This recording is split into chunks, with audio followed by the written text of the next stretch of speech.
এই অবেলায় সপ্তম পর্ব। ইটের দেওয়াল থেকে প্লাস্টার চটে পড়া ছোট একটা কামরার ঘর। ওপরে মরচে ধরা ঢেউ খেলানো টিনের চাল।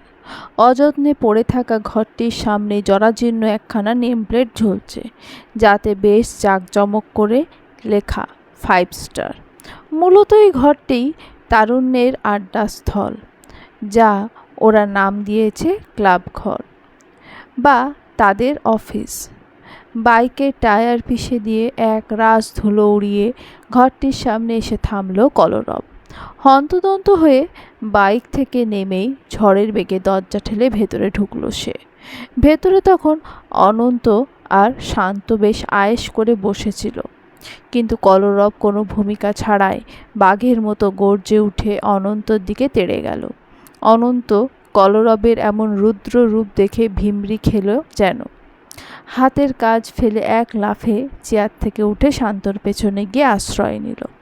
কলরব রক্তচক্ষু নিয়ে স্থির হয়ে দাঁড়িয়ে দাঁতে দাঁত পিষে বলল, শান্তর পেছনে লুকিয়ে লাভ নেই শালা, বেরিয়ে আয়, তোর সাথে আজ আমার বোঝাপড়া আছে। অনন্ত কাচুমাচু মুখে শান্তর কাঁধে ওপাশ থেকে মাথা বের করে কাপা কাপা স্বরে শুধালো, কেন, তুই কি করবি শুনি? চুম্মা দেব তোকে। এমন উত্তপ্ত পরিস্থিতিতেও অনন্ত দমল না। সে পুনরায় নিজেকে শান্তর আড়ালে লুকিয়ে নিয়ে করুণ সুরে দীর্ঘশ্বাস ফেলে বলল, কেন, তোর ঘরে কি বউ নেই? আমার মতো একটা মাসুম ছেলের সাথে? ছি! কলরব এবার দ্বিগুণ তেজে এগোতে নিতেই শান্ত দুহাত বাড়িয়ে ব্যারিকেড তৈরি করলো। সে এতক্ষণ কিংকর্তব্য বিমূঢ় হয়ে পুরো তামাশাটা দেখছিল। বন্ধুদের এমন কাণ্ড কারখানা তার বোধগম্য হচ্ছিল না। কলরবকে থামিয়ে দিয়ে বিরক্ত হয়ে বলল, তোদের সমস্যাটা কি, বলবি তো? সকাল সকাল এমন বাচ্চাদের মতো হাতাহাতি করছিস কেন? আর কলরব, তুই তুই আচমকা অনন্তর ওপর এমন চড়াও হচ্ছিস কেন? কি হয়েছে তোর? ঘরে কি বউ তোকে দিচ্ছে না? পরপুরুষকে চুমা খেতে চাচ্ছিস? কলরব একজোড়া অগ্নিদৃষ্টি ছুড়ে দিতেই শান্তর মুখখানা যেন মুহূর্তে মিলিয়ে গেল। নিজেকে সামলে নিয়ে সে শুকনো মুখে আধো আধো স্বরে বলল, আরে আমি বলতে চাইছি, তুই এমন করছিস কেন? পাগলামি ছেড়ে আসল কথাটা বল না। কলরব দাঁতে দাঁত পিষে আক্রোশের সুরে বলল, অনন্তকে জিজ্ঞেস কর, ওকে কে বলেছে নিজানার কাছে ইরার কথা পারতে? তোরা কি আদেও আমার বন্ধু, নাকি তলে তলে শত্রুতা করছিস? অনন্ত এবার শান্তর আড়াল থেকে গুটি গুটি পায়ে বেরিয়ে এলো।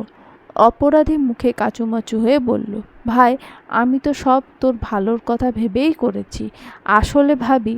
কে ভাবি? গর্জে উঠল কলরব। অনন্ত ভয়ে একবারে চুপসে গেল। থতমত খেয়ে বলল, মানে ওই নিজানা ফোন করে ইরার ব্যাপারে খুঁটিনাটি জানতে চাইছিল। কেন, ও তোকে বিয়ে করলো না? তোদের সম্পর্ক কতদিনের ছিল?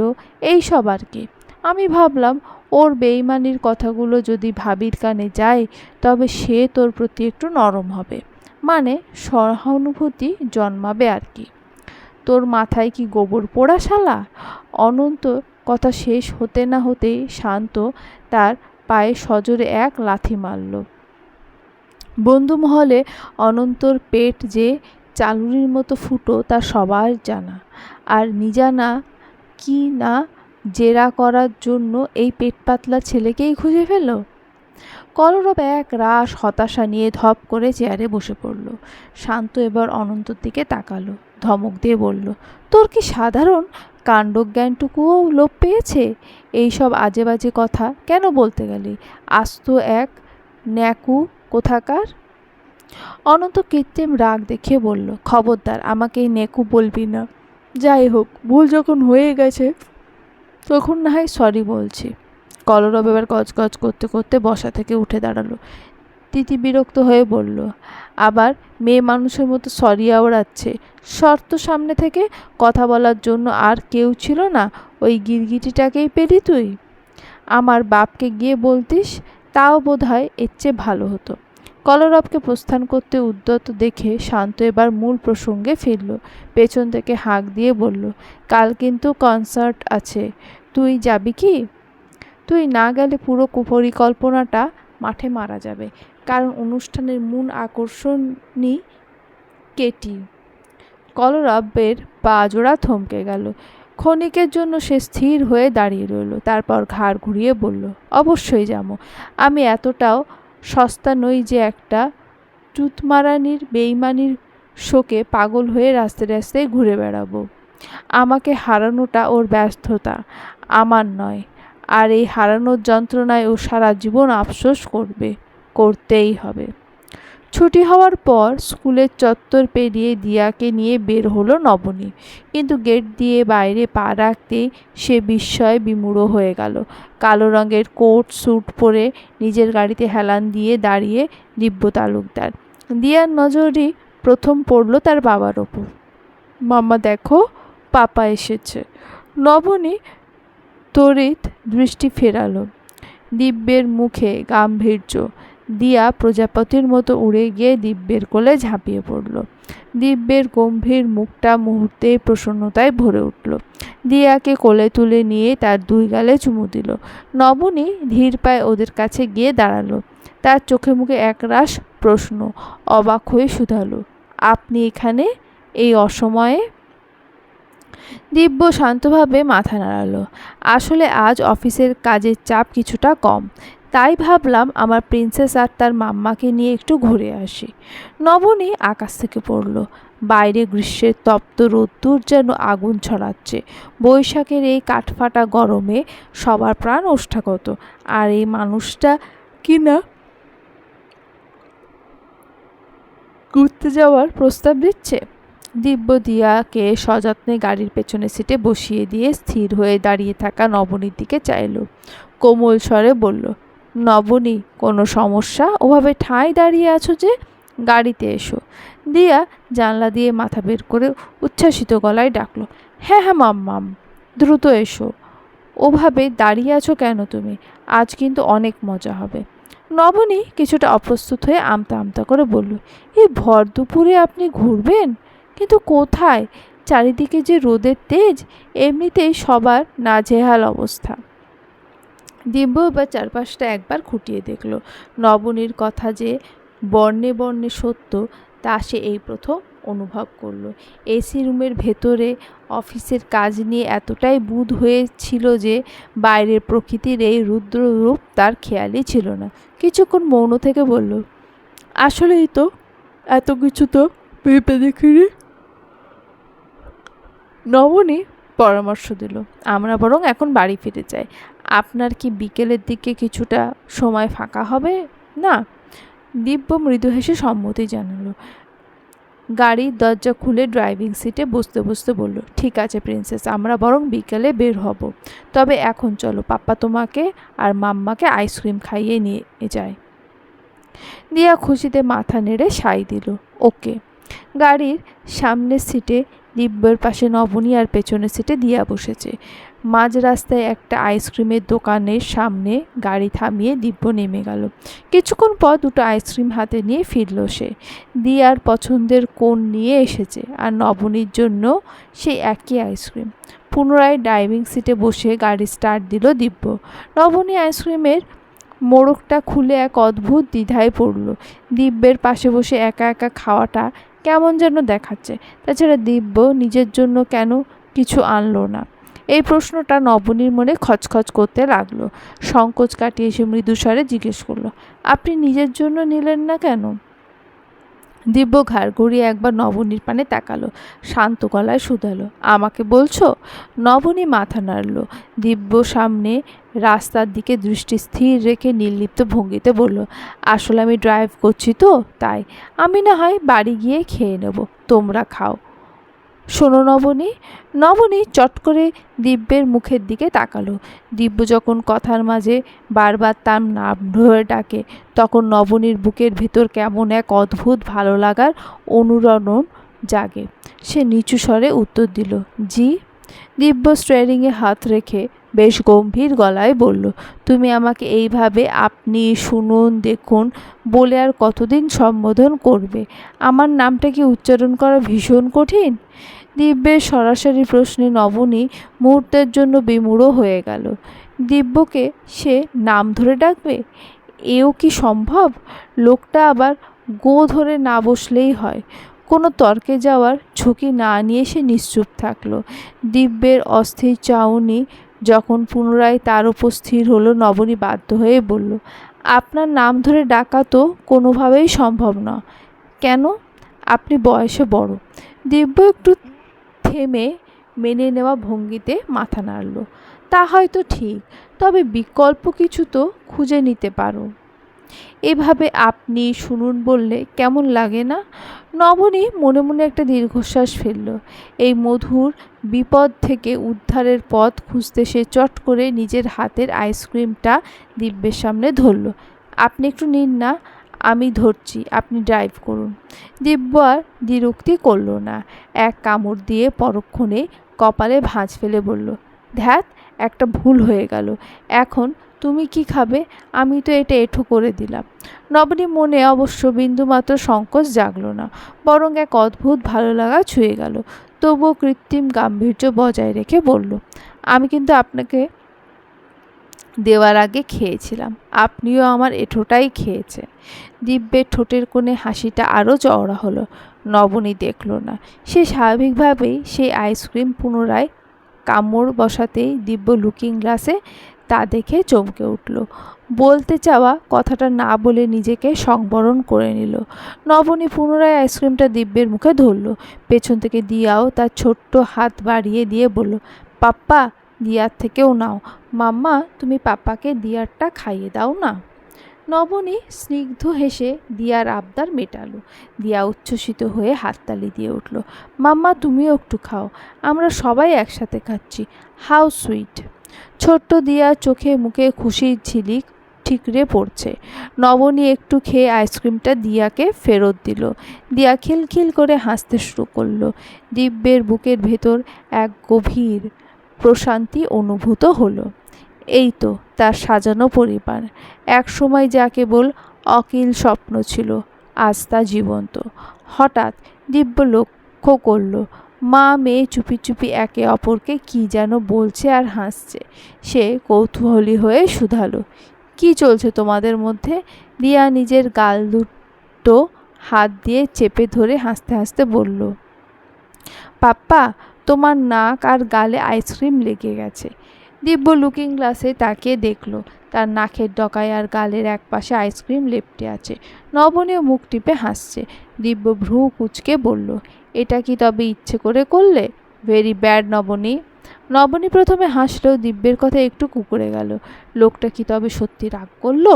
সে দ্রুত শাড়ির আঁচলটা একটু তুলে দিব্যের মুখের আইসক্রিমটুকু সযত্নে মুছে দিল। অপরাধী মুখে বলল, সরি, আসলে একটু মজা করেছিলাম। দিব্য মুহূর্তের সুযোগে নবনীর হাতে থাকা আইসক্রিম থেকে সামান্য আইসক্রিম নবনীর গালে লেপ্টে দিয়ে অট্টহাসিতে ফেটে পড়ল। দিয়াও খিলখিল করে হেসে উঠল। আচমকা এই আক্রমণে নবনী পাথর বনে গেল। সে বিস্ময়ে হতভম্ব হয়ে চেয়ে রইল হাস্যরত দিব্য তালুকদারের দিকে। হাসলে লোকটা এক গালে কি সুন্দর টোল পড়ে।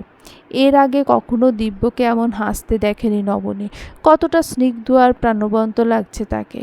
এই নির্মল হাসি যেন তার কঠিন গাম্ভীর্যের আবরণটাকে নিমেষে চুরমার করে দিয়েছে। নবনী ক্ষণিকের জন্য মোহাবিষ্ট হলো। মনে হলো সে নিঃশ্বাস নিতে ভুলে গেছে।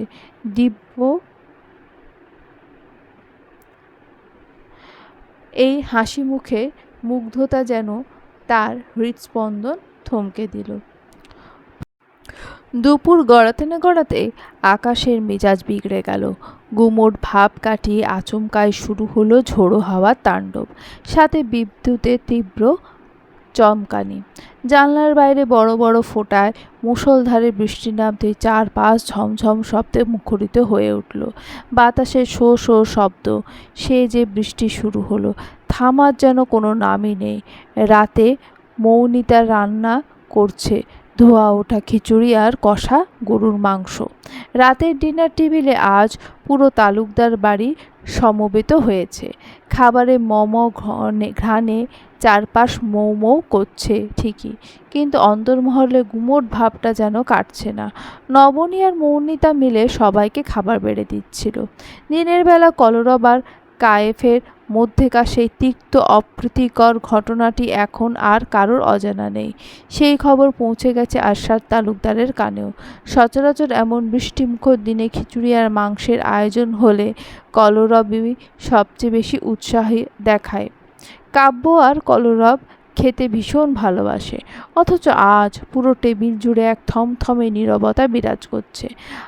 আফতাব তালুকদার গম্ভীর মুখে এসে বসলেন। মাঝা বেগম তার পিছু পিছু এসে দাঁড়ালেন।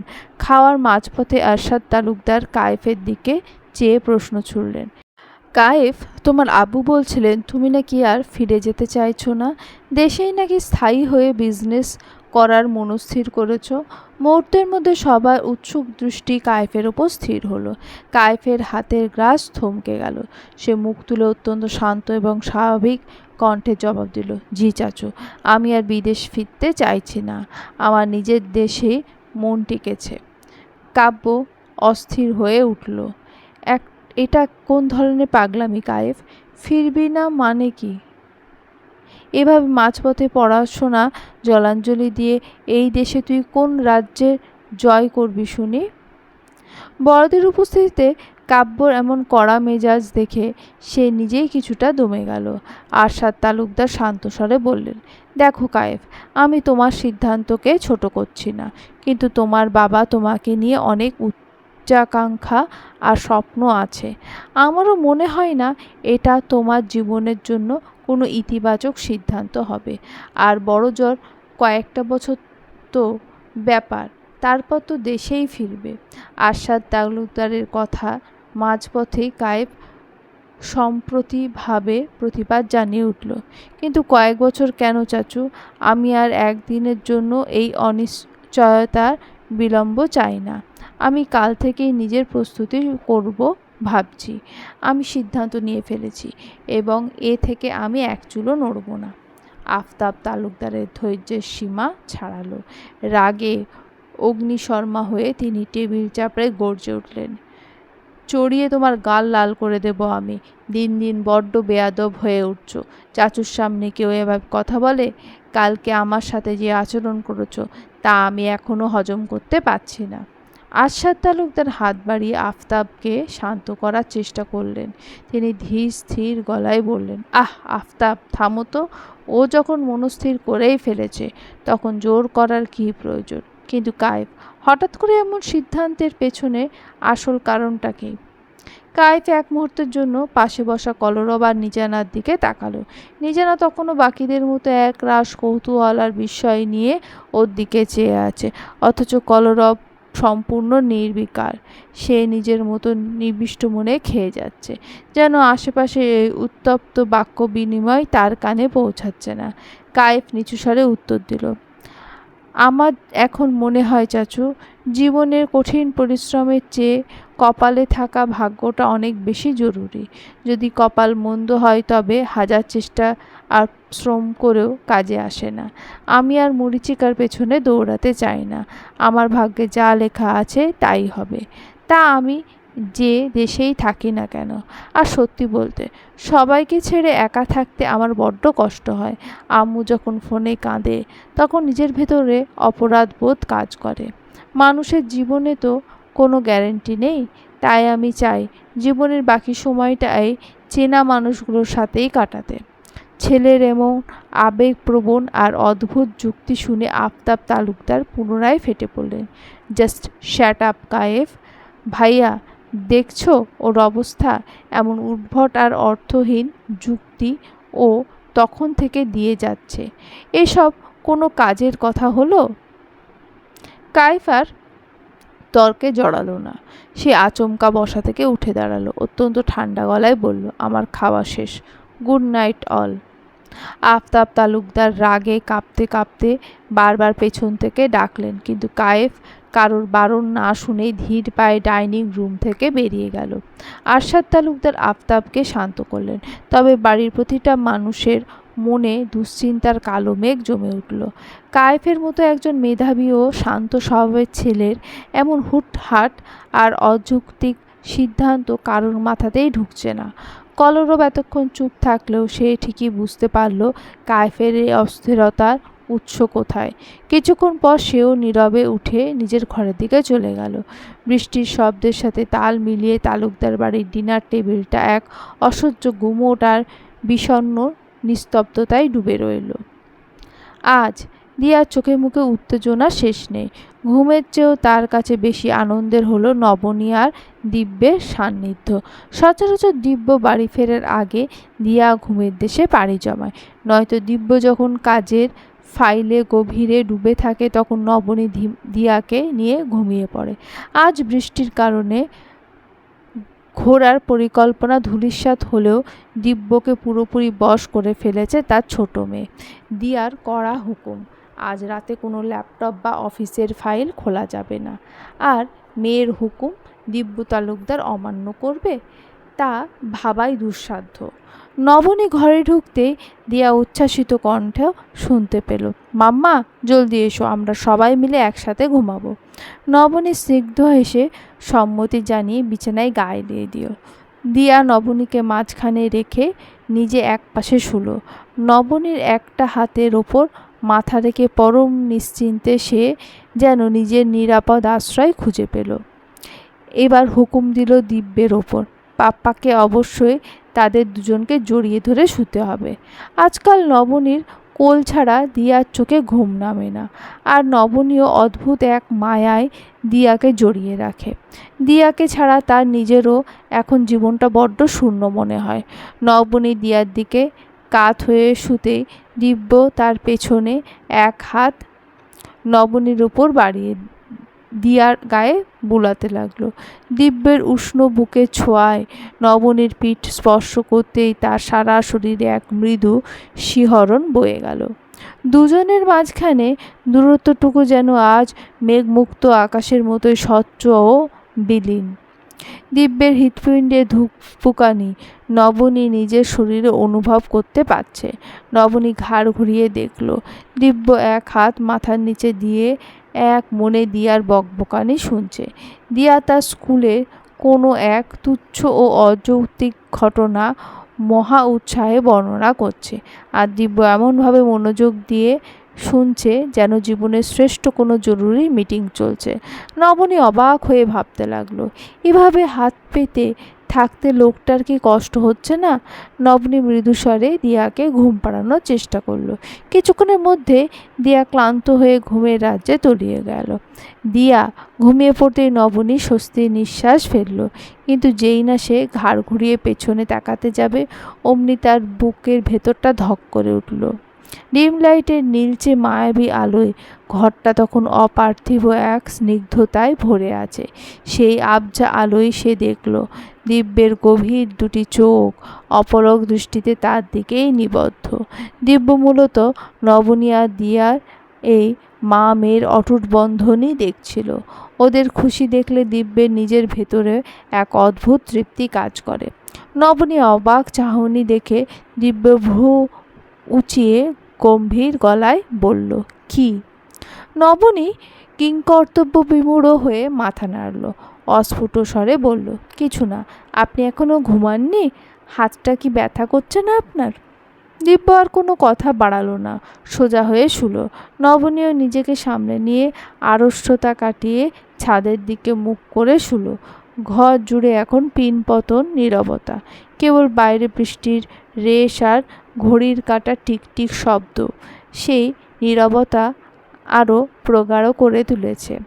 বাইরের প্রকৃতি শান্ত হলেও বিছানায় দুই প্রান্তে থাকা দুটি অস্থির মন যেন উত্তাল সমুদ্রের মতো গুমড়ে মরছে।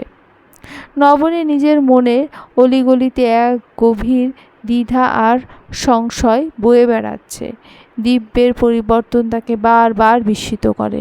লোকটা এখন নবনীর সান্নিধ্য পছন্দ করে, তার সঙ্গ উপভোগ করে। এটুকু বোঝার মতো পরিপক্কতা নবনীর হয়েছে। কিন্তু প্রশ্ন হলো, এত কাছে থেকেও দিব্য কেন চূড়ান্ত দূরত্বটুকু ঘোচায় না? কেন তাকে একেবারে নিজের করে টেনে নেয় না? এই কেনর কোনো সদ উত্তর নবনীর জানা নেই। সে নিজের অবচেতন মনকে অনেক আগেই বুঝিয়ে ফেলেছে যে দিব্যকে তার আর পর মনে হয় না।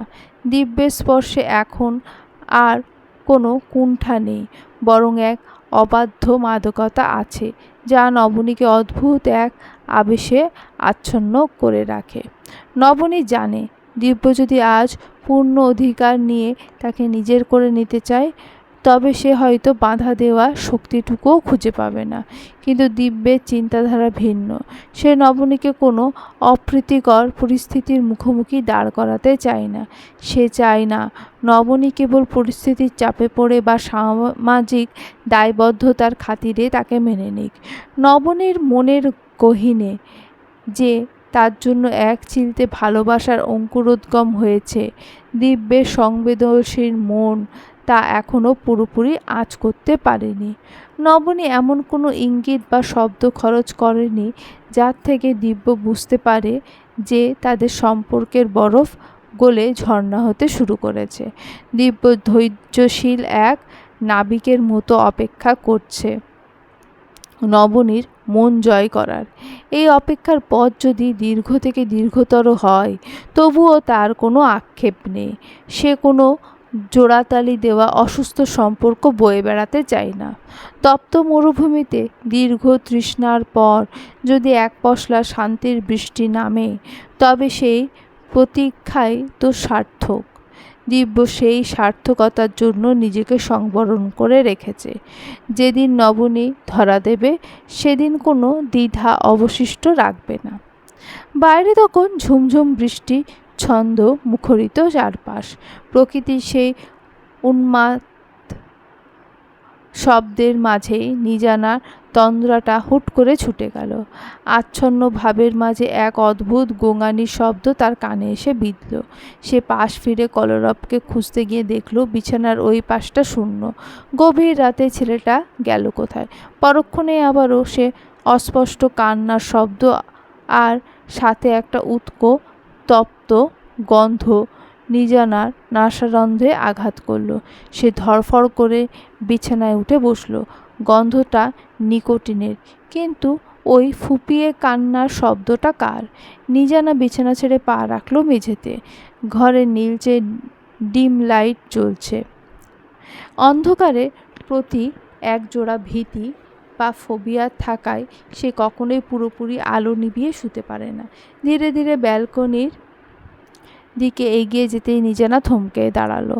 কাচের ওপাশে আবছা অন্ধকারে কলরবকে বসে থাকতে দেখা যাচ্ছে। নিজানা ভেবেছিল নিঃশব্দে ফিরে আসবে, কিন্তু বাতাসের ঝাপটা আসা সিগারেটের ধোঁয়া সে নিয়ন্ত্রণ হারিয়ে কেসে উঠল। সিগারেটের গন্ধে তার দম আটকে আসে। কাশির শব্দে কলরব চকিত হয়ে ঘাড় ঘুরিয়ে তাকালো। নিজানা হাতের তালুতে মুখ চেপে ধরে দ্রুত ফিরে আসতে উদ্যত হতেই কলরবের ভারী কণ্ঠস্বর কানে এলো। পালিয়ে যাচ্ছিস কেন? দেখে ফেলেছিস যখন, তখন বাকিটা উপভোগ কর। নিজানার পিত্তি জ্বলে উঠল। সে বিরক্তি নিয়ে ব্যালকনিতে পা রাখল। পা রাখতেই বৃষ্টির শীতল হাওয়া তার সর্বাঙ্গে এক শিশিরানি শিহরণ জাগিয়ে তুলল। ঝোড়ো বাতাসের ঝাপটায় ব্যালকনির অর্ধেকটা ভিজে একাকার। কলরবের পরনের পোশাকও বোধহয় ভিজে চপচপে হয়ে গেছে। সে হাত পা ছড়িয়ে সেখানে বসে আছে। নিজানা আবারও কাশির দমক সামলে নিয়ে কর্কশ্বরে বলল, বন্ধ করো ওটা, আমার কষ্ট হচ্ছে। কলরব যেন নিজানার আর্তনাদ শুনতেই পেল না, বরং এক রাশ অবজ্ঞা নিয়ে জনহত সিগারেটে পুনরায় টান বসালো সে। নিজানা অবশ্য অবাক হলো না। এই নিষ্ঠুর উদাসীনতা এখন কলরবের ভূষণ। সে ধীর পায়ে কলরবের খুব নিকটে ঠিক মুখোমুখি হয়ে বসল। নিজানা হুট করে কলরবের হাঁটুর উপর রাখা ফোনটা হাতে তুলে নিল। স্ক্রিনের আলো এক তরুণীর মুখবয়ব পুরো স্ক্রিন জুড়ে ঝলমল করে উঠল। কলরব ফোনটা কেড়ে নেওয়ার কোনো চেষ্টাই করল না, বরং এক অদ্ভুত নির্লিপ্ততায় চেয়ে রইল। নিজানা বেশ কিছুক্ষণ অপলক দৃষ্টিতে ছবিটার দিকে তাকিয়ে থাকার পর কলরব ভাঙা গলায় বলল, ওটা ইরা। নিজানা ফোন থেকে দৃষ্টি সরিয়ে কলরবের পানে চাইল। আবছা নীলচে আলো আর অন্ধকারে মিশেলে ছেলেটাকে ভীষণ বিধ্বস্ত আর পরাজিত কোনো সৈনিকের মতো লাগছে। নিজানা শান্ত স্বরে শুধালো, তোমার কেন সবসময় মনে হয় যে আমি তোমাকে কষ্ট পেতে দেখলে আনন্দ পাই? কলরব একচিলতে বিষাদ মাখা হাসল, পাল্টা প্রশ্ন ছুড়ে দিল, তুই এনজয় করিস না? আমার এই দশা দেখে কি তুই খুব কষ্ট পাস নাকি? কষ্ট না পেলেও অন্তত অন্যের যন্ত্রণায় আমি উল্লাস করি না। আমি তোমার মতো নই। কলরব মাথা নেড়ে সায় দিল, ঠিক বলেছিস, তুই একদম আমার মতো নোস। তুই আর আমি সম্পূর্ণ ভিন্ন মেরুর দুই মানুষ। আমাদের চিন্তা, চেতনা, রুচি আর আচার আচরণ সবই আলাদা, তাই কোনো মিল নেই।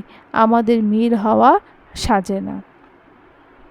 নিজানা পুনরায় ফোনের ছবিটার দিকে তাকিয়ে মন্তব্য করলো, মেয়েটা সত্যিই খুব সুন্দর। তোমার রুচি ভালো বলতে হয়, তবে মেয়েটার রুচি ভীষণ খারাপ। কলরবের ঠোঁটের কোণে আবারও সেই ম্লান হাসির রেখা ফুটে উঠল। নিজানা মুহূর্তকাল চুপ থেকে সরাসরি প্রশ্ন করল, কেন ছাড়লো তোমায়? আমি পুরোটা জানি না।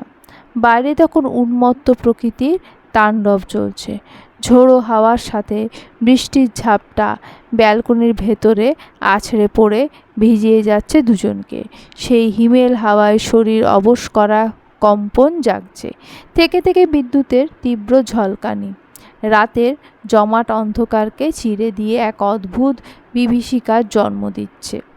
নিজানা ভাবছিল কলরব হয়তো সত্যিটা এড়িয়ে যাবে, কিন্তু তাকে অবাক করে দিয়ে দীর্ঘ এক নিস্তব্ধতার পর কলরব ভাঙা গলায় বলতে শুরু করলো, আমার আগে থেকে ওর জীবনে একজন ছিল।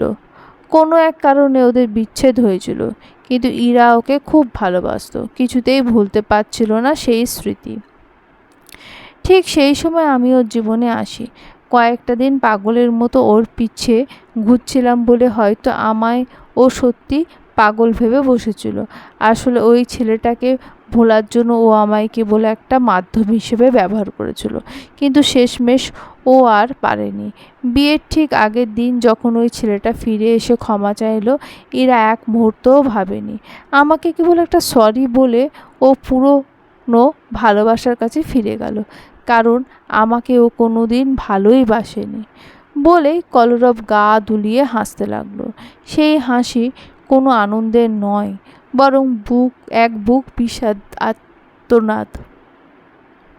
নিজানা স্তব্ধ হয়ে গেল। কলরব এবার অস্থির হয়ে এদিক ওদিক তাকাতে লাগলো। আমি আস্ত একটা বলদ, বুঝলি? সব সময় ভুল সিদ্ধান্তই নিই। তোকে বিয়ে করাটাও ছিল আমার জীবনের একটা মস্ত বড় ভুল। আমার মাথার ভেতরটা এখন ভো ভো করছে, চারপাশটা অসহ্য ঠেকছে। আমি ঠিক কী করব, কোথায় যাব, কিছুই বুঝতে পারছি না। মরে গেলেও বোধহয় শান্তি পেতাম, কিন্তু সেটুকু করার সাহস নেই আমার। তুই তুই বল না নিজানা, একটু স্বস্তি পাওয়ার জন্য আমার এখন ঠিক কী করা উচিত? একটা আইডিয়া দে তো। কলরবের এমন ছটফটানি দেখে নিজানা নিজের বুকেও এক অজানা অস্থিরতা ভিড় করল। এমন ভেঙে পড়া মানুষটাকে ঠিক কোন ভাষায় সান্ত্বনা দিতে হয় তা তার জানা নেই।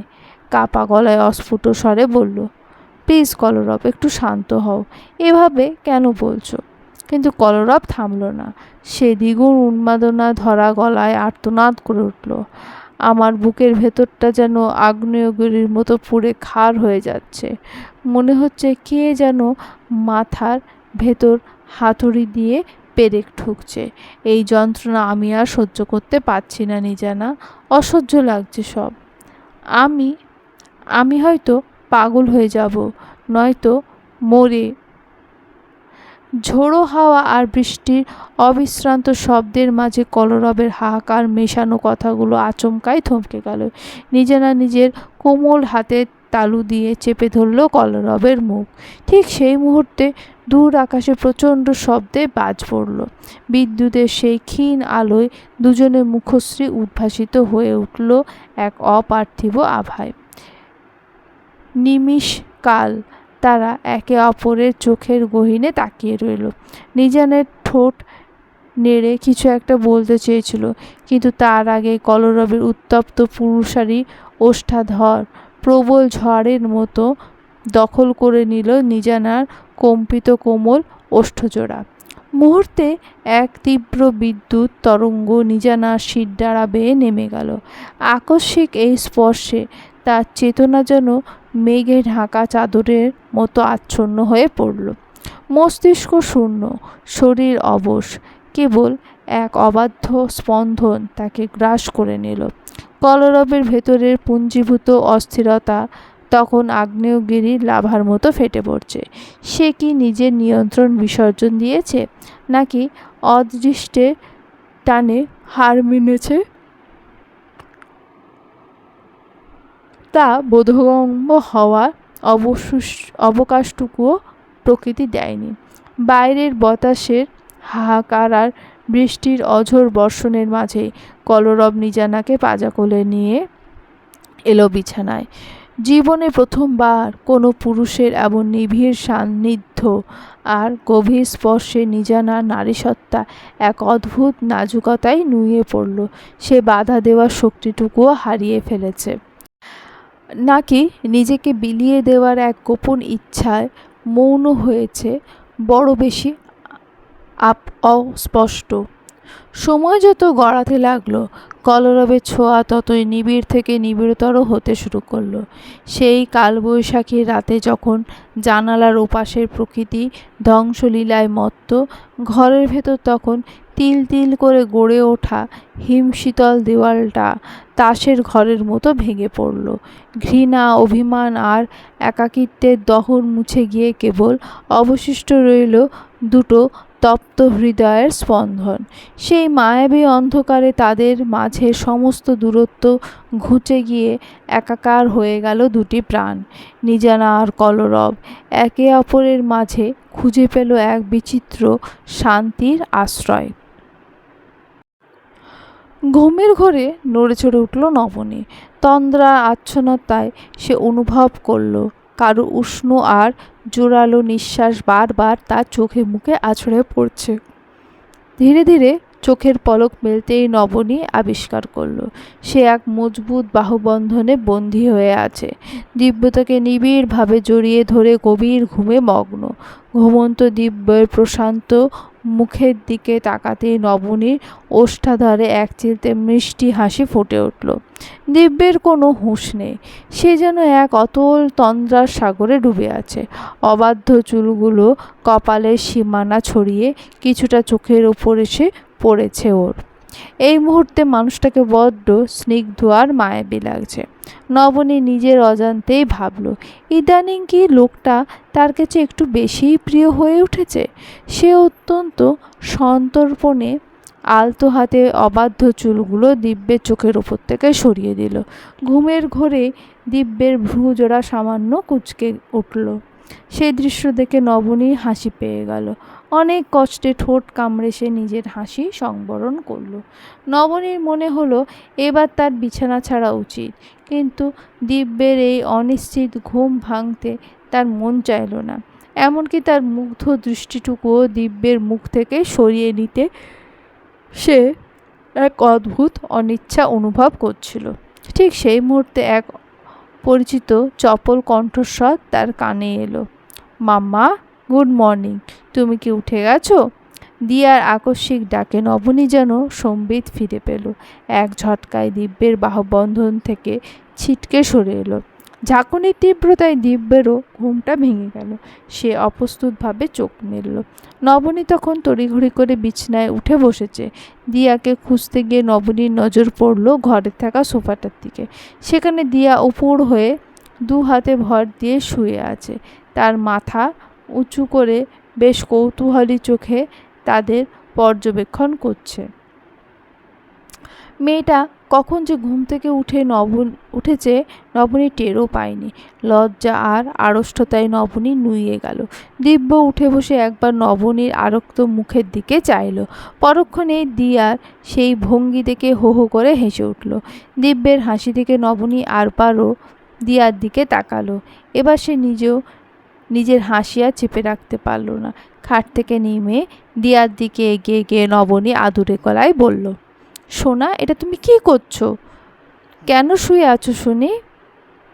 দিয়া উপর হয়ে শোয়া অবস্থাতেই বেশ বিজ্ঞের মতো করে বলল, মাম্মা, তুমি কি দেখতে পাচ্ছ না দিয়া কতটা ফ্যাট হয়ে গেছে? তাই তো দিয়া পাপ্পার মতো ব্যায়াম করছে। শরীর ফিট রাখার জন্য এসব করতে হয় মাম্মা, তুমি তো কিছুই জানো না।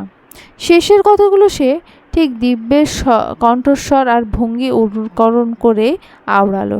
নবনী প্রথমে অবাক হলেও পরক্ষণে মেয়ের এমন কথা শুনে হেসে ফেলল। দিব্য ওদের দিকে তাকিয়ে আস্তে আস্তে সায় দিল, একদম ঠিক, দিয়া সবসময় বেস্ট সিদ্ধান্ত নেয়।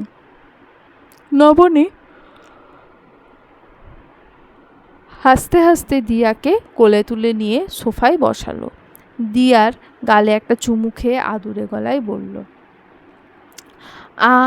আমার দিয়া সোনার ফ্যাটটা ঠিক কোথায় শুনি? দিয়া তৎক্ষণাৎ হাত দিয়ে তার পেটটা দেখালো। স্বাস্থ্যের দিক থেকে দিয়া বরাবরই একটু নাদুস নুদুস, তাই তার ছোট্ট পেটটা সামান্য দৃশ্যমান। মেয়ের এমন কাণ্ড দেখে নবনী আবারও খিলখিল করে হেসে উঠল। দিয়া এবার নবনীর চোখের দিকে তাকিয়ে বড় বড় চোখে প্রশ্ন করল, মাম্মা, দিয়াও কি বড় হয়ে তোমার মতো বিউটিফুল হবে? নবনী দিয়ার মাথায় হাত বুলিয়ে বলল, অবশ্যই হবে। দিয়া তো একটা রাজকন্যা, আর রাজকন্যারা তো অপূর্ব সুন্দরীই হয়। তারপর একদিন দিয়ার জন্য একটা রাজপুত্র আসবে, সেও দেখতে হবে ভীষণ সুন্দর। সে দিয়াকে সাথে করে নিজের রাজ্যে নিয়ে যাবে। নবনীর এই সাধারণ রূপকথার গল্পটা শুনে দিব্যের বুকের ভেতরটা যেন হঠাৎ মোচড় দিয়ে উঠল। তার কলিজার টুকরো মেয়ে বড় হয়ে তাকে ছেড়ে অন্য কারো রাজ্যে চলে যাবে, এই কল্পনাটুকুও তার কাছে অত্যন্ত নিষ্ঠুর মনে হলো। সে এক ঝটকায় দিয়াকে নবনীর কোল থেকে নিজের বুকে টেনে নিল। নবনী এমন আকস্মিক আচরণে অবাক হয়ে চেয়ে রইল। দিব্য মেয়ের কপালে একটা চুমু খেয়ে দৃঢ়স্বরে বলল, দিয়া একটা প্রিন্সেস, আর সে অনেক শক্তিশালী। দিয়াকে আগলে রাখার জন্য সবসময় তার পাপা থাকবে। আর পাপা যদি কোনোদিন নাও থাকে, তবে পাপা দিয়াকে এমন এক কুইন বানিয়ে দিয়ে যাবে যাতে নিজেকে রক্ষা করার জন্য সে কোনো রাজপুত্রের দরকার না পড়ে। নবনী এবার বিরক্তিতে ভ্রু কুঁচকে এলো। সাধারণ একটা রূপকথার গল্পেও এই লোক এমন পুরুষতান্ত্রিক অহংকার আর গাম্ভীর্য দেখাতে হবে? রূপকথার নিয়ম তো এমনই থাকে। নবনী কিঞ্চিৎ ক্ষুব্ধ স্বরে বলল, এত কঠিন আর গম্ভীর কথা বোঝার বয়স ওর হয়নি। তাছাড়া রাজা ছাড়া তো কেউ রানী হতে পারে না, আর মেয়ে বড় হলে তাকে একদিন না একদিন বিয়ে দিয়ে অন্য ঘরে পাঠাতেই হয়, এটাই তো নিয়ম। দিব্য খানিকটা তপ্ত স্বরেই বলল, নবনী, তোমার কমন সেন্স কোথায়? এইটুকু একটা বাচ্চার কানে এইসব বিয়ের কথা কেউ ঢোকায়? আর ওর ভবিষ্যৎ নিয়ে যদি এতই চিন্তা হয়, তবে শোনো, বিয়ে পরেও দিয়ে আমার কাছেই থাকবে, ওকে আমি কোথাও যেতে দেব না। নবনী যেন চুপ করে যাওয়া ছাড়া উপায় নেই। তবে মনে মনে সে প্রচণ্ড বিরক্ত হলো। কি অদ্ভুত জেদেই লোকটার। দিয়াকে সে ভালোবাসে ঠিক আছে, কিন্তু তাই বলে বাস্তবতাকে অস্বীকার করা? সব কিছুতেই যেন একটা বাড়াবাড়ি ভাব। বড় বড় চোখে দিয়া এবার তাদের দুজনের মুখের দিকে তাকিয়ে কৌতূহলী গলায় বলল, মাম্মা, পাপা, তোমরা কি ঝগড়া করছো? Very bad. এখনই ভাব করো। পাপ্পা, তুমি মাম্মাকে সরি বলো। নবনীর মুখখানা ভার হয়ে আছে, লক্ষ্য করল দিব্য। মনে মনে সে একচিলতে হাসল। দিয়ার আবদার মানতে সে সামান্য এগিয়ে এলো নবনীর দিকে। তারপর কিছুটা ঝুঁকে নবনীর বাম গালে আলতো করে ঠোঁট ছুঁয়ে অত্যন্ত নির্ভীত স্বরে বলল, সরি নবনী। নবনীর চোখের পলক থমকে গেল। স্তম্ভিত হয়ে সে দিব্যের পানে চেয়ে রইল। পরক্ষণেই বিষয়টি তার মস্তিষ্কে খেলে গেল। মুহূর্তের লজ্জার এক তীব্র আভা তার সারা মুখে রক্তিম রং ছড়িয়ে দিল। দিব্য দিয়ার সামনে এমন এক কাণ্ড ঘটিয়ে বসবে তা ছিল নবনীর কল্পনাতীত। অথচ দিব্যের মুখভঙ্গি একেবারেই স্বাভাবিক, যেন কিছুই হয়নি। সে দিয়াকে উদ্দেশ্য করে বলল, এবার কি মাম্মা ঠিক আছে? মাম্মাম, চলো আজ জিম রুমে গিয়ে আমরা ফাইট প্র্যাকটিস করব। দিয়া খুশিতে আত্মহারা হয়ে মাথা নাড়ল। একদম ঠিক আছে মাম্মা, তুমি আর রাগ করে থেকো না কেমন? পাপ্পা তো তোমাকেও আদর করে দিয়েছে। দিয়া পাপ্পা বেস্ট, তাই না? পাপ্পা চলো, দ্রুত চলো। বিস্ময়ে বিমূঢ় হয়ে থাকা নবনীকে পেছনে ফেলে গটগট করে ঘর থেকে বেরিয়ে গেল বাবা মেয়ে। নবনী ঘাড় ঘুরিয়ে তাদের যাওয়ার পথের দিকে তাকিয়ে রইল। মানুষটা যে এতটা অসভ্য হতে পারে তা সে স্বপ্নেও ভাবেনি। শুধু অসভ্য নয়, লোকটা রীতিমতো ধূর্ত। পরক্ষণে নিজের অজান্তেই নবনীর ঠোঁটের কোণে হাসি ফুটে উঠল। আপন মনে হেসে ফেলল। ক্লাব ঘরে এক কোণে জরাজীর্ণ একটা কাঠের চেয়ারে নিঃসাড় হয়ে বসে আছে কলরব। আঙুলের ভাঁজে জ্বলন্ত সিগারেট থেকে নীলচে ধোঁয়ার কুণ্ডলী পাকিয়ে উঠছে। গত কয়েক ঘন্টা একের পর এক সিগারেট পুড়িয়ে সে ইতিমধ্যে এক প্যাকেট শেষ করে ফেলেছে। ঘরের চার দেওয়ালের ভেতরটা এখন নিকোটিনের ভারী ধোঁয়ায় আচ্ছন্ন। শান্ত, অনন্ত আর অভিক সহ আরও একজন ছেলে সেখানে উপস্থিত। তারা সবাই বাদ্যযন্ত্র হাতে নিয়ে বিমূঢ় হয়ে বসে আছে। বলা যায় একটা গানের ব্যান্ড তারা। রাতের কনসার্ট, অথচ রিহার্সালের বিন্দুমাত্র লক্ষণ নেই।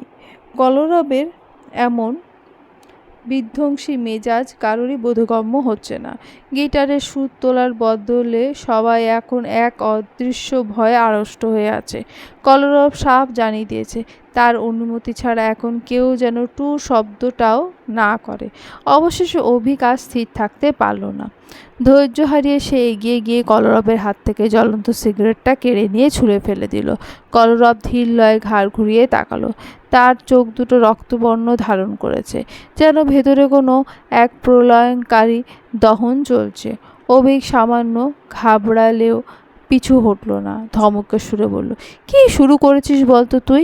একবেলায় এক গাদা সিগারেট সাবার করে দিয়ে কি আত্মহত্যার নতুন কোনো রেকর্ড গড়ার ধান্দা করছিস?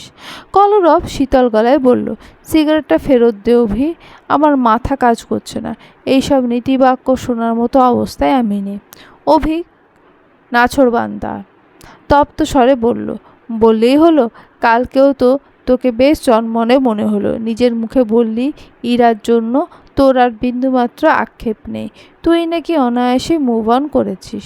তাহলে কাল রাতে এমন কি মহাপ্রলয় ঘটল যে আজ সকাল থেকে পুনরায় মরণ নেশায় নিজেকে ডুবিয়ে দিচ্ছিস? অভিকের সোজা সবটা প্রশ্নে কলরব যেন মুহূর্তের জন্য থমকে গেল।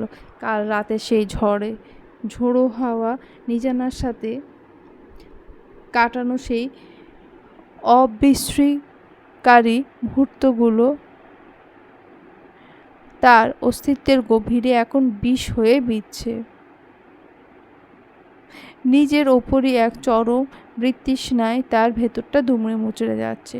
তুই বুঝবি না অবেগ, সমস্যা ইরাকে নিয়ে নয়, সমস্যা আমার ঘরের ভেতরে যাকে নিয়ে আছি তাকে নিয়ে। কথাটা বলে চেয়ারে গা এলিয়ে দিল কলরব। অনন্ত সামনে এগিয়ে এসে খানিকটা বিস্ময় নিয়ে শুধালো, তোর নিজনাকে নিয়ে এত কি সমস্যা ভাই? মেয়েটা কোন দিক দিয়ে খারাপ? হাজার গুণ বিচার করলেও সে ইরার চেয়ে বহু গুণে শ্রেষ্ঠ।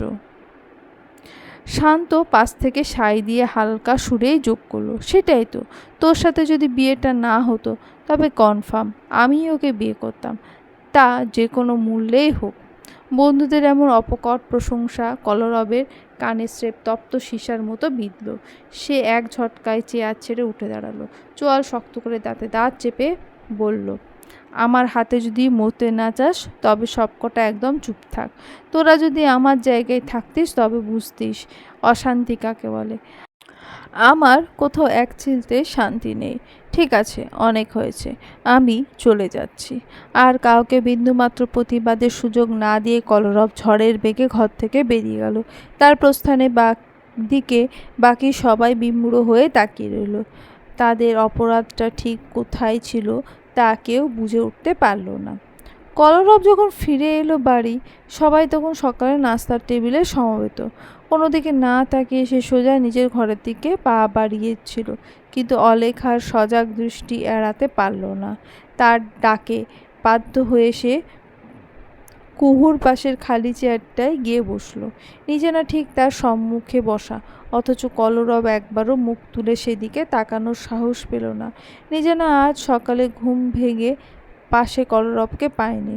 ঘুম থেকে ওঠার পর থেকে একরাশ দ্বিধা আর সহস্র প্রশ্ন তার মস্তিষ্কে কুরে কুরে খাচ্ছিল, যার প্রতিটা উত্তর এখন ওর সামনে বসা ওই মানুষটার কাছেই গচ্ছিত। গতরাতে সেই ঝোড়ো হাওয়ার উত্থাল পাতাল মুহূর্তগুলো ভবিষ্যতের পরিণাম কিংবা তাদের নড়বড়ের সম্পর্কের পরিণতি কোনো চিন্তায় মাথায় ঠাঁই পায়নি। কলরব সেই অবকাশটুকু দেয়নি। কলরব নিজেও জানে না কাল রাতে ওর ঠিক কী হয়েছিল। প্রবল তৃষ্ণায় চাতক পাখির মতো স্বস্তির সন্ধানে হাহাকার করা এক তপ্ত মরুভূমি যেন আচমকায় এক পশলা বৃষ্টি দেখা পেয়েছিল। কলরবও ভুলে গিয়েছিল তার গ্লানি ভরা অতীত আর চরম অপছন্দের মেয়েটার সাথে সম্পর্কে আজন্ম তিক্ততা। ব্যাস, আর 10টা সাধারণ দম্পতির মতো একটা মধুর রাত কাটিয়েছিল তারা। কিন্তু এখন এই বাস্তবতার মুখোমুখি দাঁড়িয়ে সে কী করবে তা ওর বোধগম্য হচ্ছে না। কলরবের মূল অস্থিরতার উৎস আসলে কাইফ। যদি তাদের মাঝখানে কাইফ নামক কোনো অধ্যায় না থাকতো, তবে হয়তো পরিস্থিতি এতটা জটিল হতো না। সে পরিকল্পনা করেছিল বাজে ব্যবহার আর তিক্ততায় আরও বাড়িয়ে কিছুদিন পর নিজেরাকে ডিভোর্স দিয়ে সব কিছু পূর্বের অবস্থানে ফিরিয়ে নেবে। কিন্তু কাল রাতের সেই অবিশ্রীকারী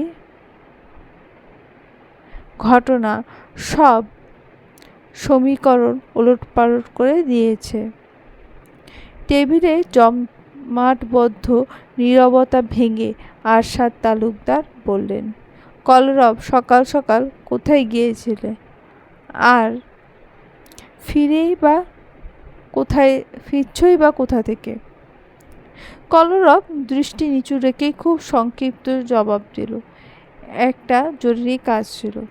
আরশাদ তালুকদার কিছুটা তাচ্ছিল্যের সুরে বললেন, তোমার আবার দরকারি কাজ, তাও সাত সকালে?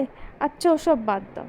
যেটা বলছিলাম, অনেক দিন হলো নিজানার কলেজ যাওয়া বন্ধ, সামনে পরীক্ষা।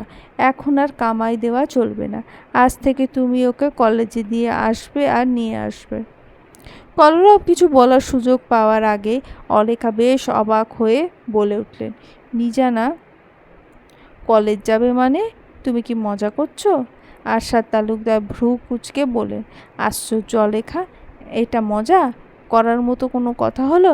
নিজানাকে তো পড়াশোনা চালিয়ে যেতেই হবে।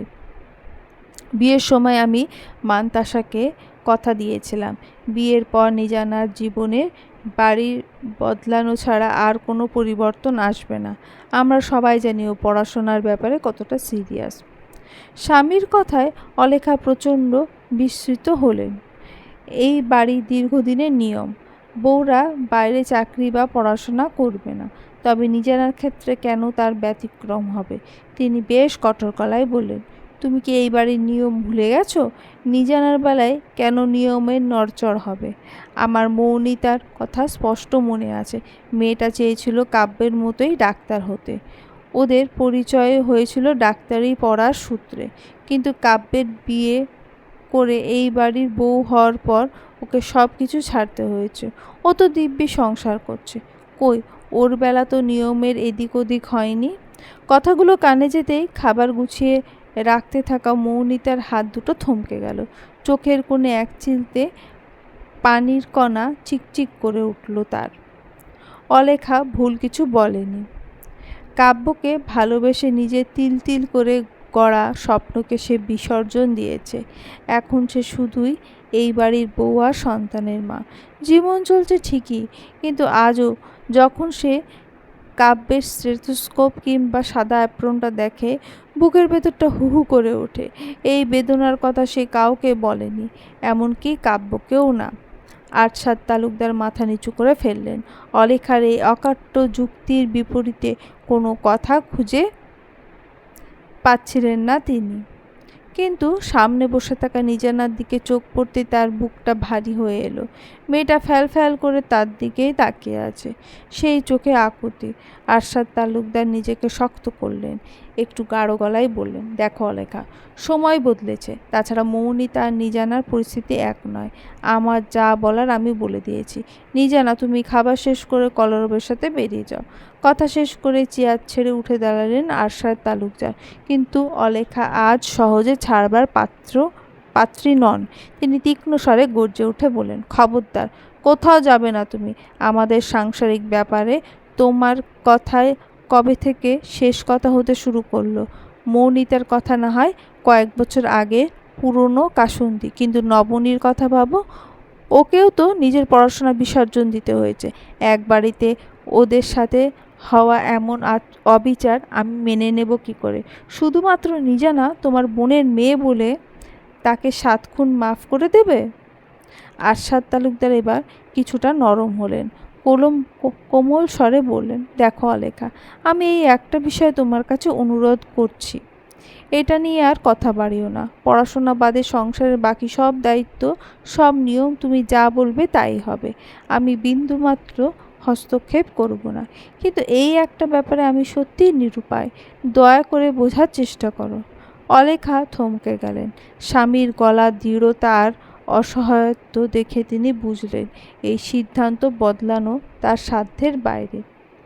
রাগে ক্ষোভে তিনি বাকরুদ্ধ হয়ে দাঁড়িয়ে রইলেন। আরশাদ তালুকদার আর কালক্ষেপণ না করে দ্রুত পায়ে সেখান থেকে প্রস্থান করলেন। অলেখা তখনও আক্রোশে কাঁপছেন। কলরব এতক্ষণ পাথরের মতো সব শুনছিল। এবার সে উঠে দাঁড়ালো। নিজের দিকে একবারও না তাকিয়ে অত্যন্ত গম্ভীর গলায় কেবল এইটুকুই বলল, 10 মিনিট, আমি বাইরে অপেক্ষা করছি। কথাটা বলে কলরব যখন বেরিয়ে গেল, অলেখা পুঞ্জীভূত ক্রোধের কিছুটা তার উপর গিয়েও আছড়ে পড়ল। বড্ড বেশি বিঁধল মনে যে ছেলের সুখের জন্য তিনি পুরো দুনিয়ার সাথে লড়াই করতে পারেন। সেই ছেলেই আজ বাবার কথা মেনে নিয়ে তাকে এক ঘরে করে দিল। এমনটা মনে হলো তার। নিজানা কাঁধের ব্যাগ ঝুলিয়ে বের হলো। দেখলো কলরব বাড়ির গেটের সামনে বাইক নিয়ে দাঁড়িয়ে। মাথায় হেলমেট থাকায় তার মুখচ্ছবি বোঝার উপায় নেই। নিজানা ধীর পায়ে এগিয়ে যেতেই কলরব কোনো কথা না বলে বাইক স্টার্ট করলো। নিজানা দ্বিধা নিয়ে বাইকে উঠে বসলো। তার মন এবং মস্তিষ্ক উভয়ই এখন চরম অস্থিরতায় আবর্তে ঘুরপাক খাচ্ছে। কলরবের এই রহস্যময় আচরণের অর্থ কী? কেন সে এমন নির্বাক হয়ে আছে? হুট করে কলরবকে ছুঁয়ে বসতেও নিজানার মাঝে এক তীব্র সংকোচ কাজ করতে লাগলো। বেশ কিছুক্ষণ বাইকটা স্থির দাঁড়িয়ে রইল, যেন কারোর অপেক্ষায় আছে। হঠাৎ করে কলরবের গম্ভীর কণ্ঠস্বর কানে এলো নিজানার, আমাকে ছুঁতে কি খুব ঘৃণা লাগছে? ঠিক মতো ধরে বস, নয়তো রাস্তায় পড়ে মরলে দোষটা আমার ঘাড়েই আসবে। নিজানা চমকে উঠল।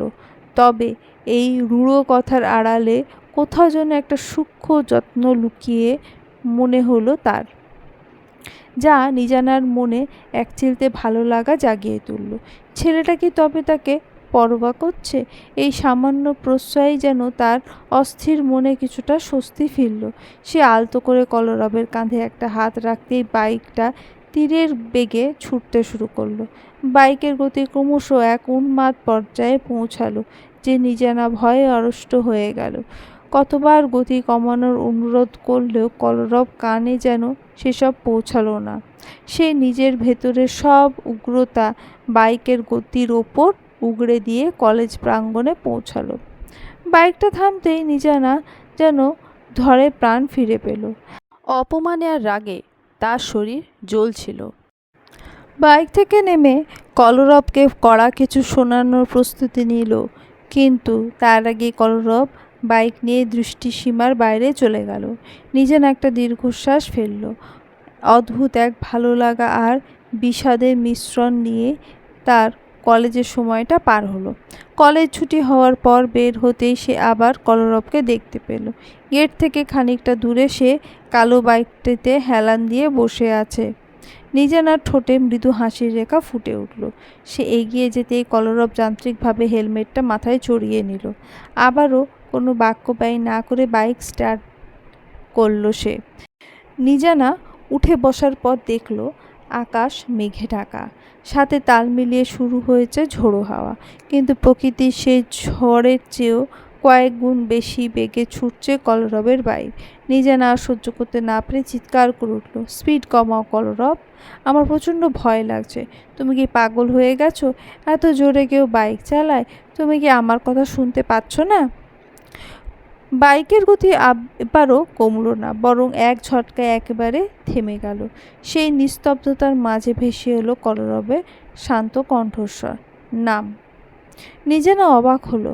কোনো যান্ত্রিক সমস্যা হয়েছে ভেবে সে নিচে নামলো। আকাশ ভেঙে তখন ঝিরঝির বৃষ্টি শুরু হয়েছে। মেঘের গর্জন আর বিদ্যুতের ঝলকানি। নিজেনা উদ্বিগ্ন গলায় শুধালো, কি হয়েছে? কোনো সমস্যা? কলরব কিছুক্ষণ নীরব রইল। বৃষ্টির শব্দ ছাপিয়ে তার নির্লিপ্ত কণ্ঠস্বর শোনা গেল, আই এম সরি কাল রাতের ওই ঘটনার জন্য। আমি খুব শীঘ্রই তোকে ডিভোর্স দিয়ে দেব। আকাশ আজ উন্মাদ, চারপাশ যেন প্রলয়ঙ্কারী ধ্বংসলীলায় মেতেছে। ঝোড়ো হাওয়ার দাপটে গাছপালা সব নুয়ে পড়ছে। দূরে কোথাও তীব্র শব্দে বাজ পড়ার শব্দ শোনা গেল, কিন্তু নিজেনার মনে হলো তার চারপাশের পৃথিবীটা যেন হঠাৎ স্থির হয়ে গেল। নিজের শ্রবণেন্দ্রিয়কে বিশ্বাস করতে পারছিল না সে। এত কিছুর পর, গত রাতের সেই নিবিড় মুহূর্তের পরও কলরব এমন অবলীলায় বিচ্ছেদের কথা বলতে পারল? নিজেনা মনে জমে থাকা এক রাশ আকাশ প্রশ্ন করার সুযোগটুকুও সে দিল না। তীরের বেগে বাইক চালিয়ে নিজেনার ঝাপসা দৃষ্টিসীমানা ছাড়িয়ে চলে গেল কলরব। নিজেনা স্তব্ধ হয়ে দাঁড়িয়ে রইল। কতক্ষণ তার কোনো হিসেব নেই। কান্নার এক প্রবল দলা তার কণ্ঠনালীতে আটকে গেল। বড় বড় ফোঁটায় মুষলধারে বৃষ্টি শুরু হলো। নিজেকে কোনো মতে সামলে নিয়ে আশেপাশে তাকিয়েও কোনো গাড়ির দেখা পেল না। রাস্তার একদম জনমানবহীন নির্ভৃত এই রাস্তায় এমনিতেই গাড়ি কম থাকে, তার উপর এই দুর্যোগে সব থমকে গেছে। ঘন ঘন বৃষ্টি বজ্রপাতে নিজেনার শরীর বারবার কেঁপে উঠছে। বৃষ্টির মধ্যে ধীর পায়ে হাঁটতে হাঁটতে তার মনে হলো দোষ কলরবের নয়, দোষ আসলে তার ভাগ্যের। বাবা মায়ের একমাত্র আদুরে মেয়ে হয়েও আজ রাস্তার মাঝখানে পরিত্যক্ত, কারোর কাছে চরম অবহেলিত। নিজের ওপর এক চরম বিতৃষ্ণা জন্মালো তার। এই মানুষটাকেই সে কি মনে মনে পছন্দ করত? কলরবের প্রতি নিজেনার এই দুর্বলতা এক দুদিনের নয়, প্রায় বছর খানিক ধরে সে এই অনুভূতির ভার বয়ে বেড়াচ্ছে। রূপ আর ব্যক্তিত্বে নিজেনা নিঃসন্দেহে অনন্যা। তার পেছনে ছেলেদের ভিড় থাকাটাই ছিল স্বাভাবিক। কত শত প্রপোজাল আসতো তার কাছে, কিন্তু অদ্ভুতভাবে ওই ছেলেগুলো আর দ্বিতীয়বার আসতো না। উল্টে নিজেনার কাছে মাফ চেয়ে দূরে সরে যেত। নিজেনা একদিন কৌতূহলবশত একজনকে চেপে ধরতে বেরিয়ে আসলো সত্য। কলরব আর তার বন্ধুরা মিলে ওই ছেলেদের মারধর করত। কাইফের আদেশে কলরব নিজেনার ওপর নজর রাখত, আর কেউ তাকে বিরক্ত করলে উগ্রভাবে তার বদলা নিত। নিজেনা ভেবেছিল হয়তো কলরব তাকে গোপনে ভালোবাসে, তাই এমন করে। শুরুতে কলরবের মতো এমন বেপরোয়া ছেলেকে সে পছন্দ করত না, কিন্তু বিপরীত মেরুর প্রতি মানুষের এক সহজাত আকর্ষণ থাকে। নিজেনার ক্ষেত্রেও তাই হয়েছিল। যখন শুনল কলরব অন্য কাউকে বিয়ে করছে, তখন সে নিজের সুপ্ত ভালো লাগাটাকে বুকের গহীনে কোণে কবর দিয়েছিল। খুব একটা যে ভালোবাসা ছিল তেমনটাও তো না। কিন্তু যখন অনাকাঙ্ক্ষিতভাবে বিয়েটা হয়ে গেল, নিজেরা ভেবেছিল হয়তো সৃষ্টিকর্তা চেয়েছেন তাদের এই অপূর্ণ গল্পটা পূর্ণতা পাক। আর এই জন্যই বোধহয় নিজানা না চাইলেও বারবার ওই ছেলেটার কাছে দুর্বল হয়ে পড়ে। কিন্তু আজ নিজানার সব ধারণা ভুল প্রমাণিত হলো। কলরব যতই খারাপ হোক, এতটা দায়িত্বজ্ঞানহীন আর অমানুষ হতে পারে তা সে স্বপ্নেও ভাবেনি। এমন একটা দুর্যোগের মধ্যে একা একটা মেয়েকে রাস্তার মাঝখানে ছেড়ে যাওয়ার মতো নিষ্ঠুরতা সে কিভাবে করলো। পথমধ্যে বৃষ্টিতে ভিজে একাকার নিজানাকে দেখে গাড়ি থামাতে বাধ্য হলো কায়েব।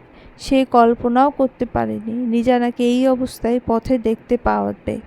হঠাৎ গাড়ির শব্দে নিজানা ঘুরে তাকাতেই কায়েব বিস্ময় নিয়ে ওকে দেখলো। স্তম্ভিত হয়ে শুধালো, তোর এই অবস্থা কেন? আর এইভাবে কেন ফিরছিস? তোকে কলেজ থেকে কেউ নিতে আসেনি? কায়েফের অজস্র প্রশ্নের বিপরীতে নিজানা কোনো শব্দ উচ্চারণ করল না।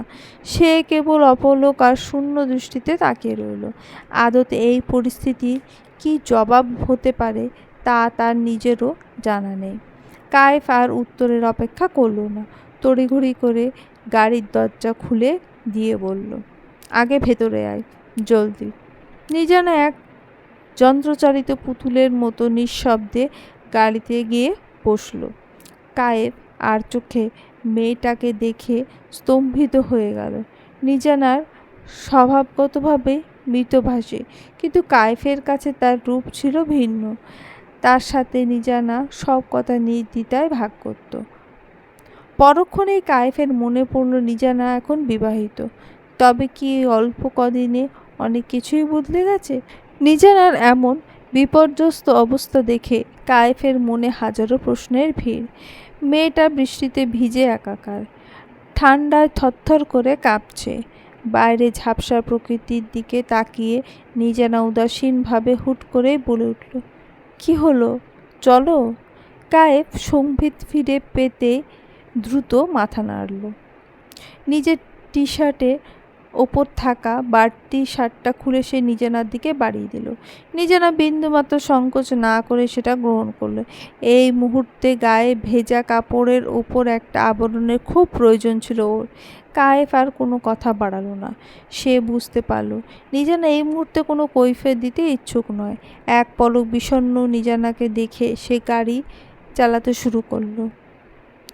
ড্রয়িং রুমে তখন বাড়ির সবার দুশ্চিন্তার কেন্দ্রবিন্দু ছিল নিজানা।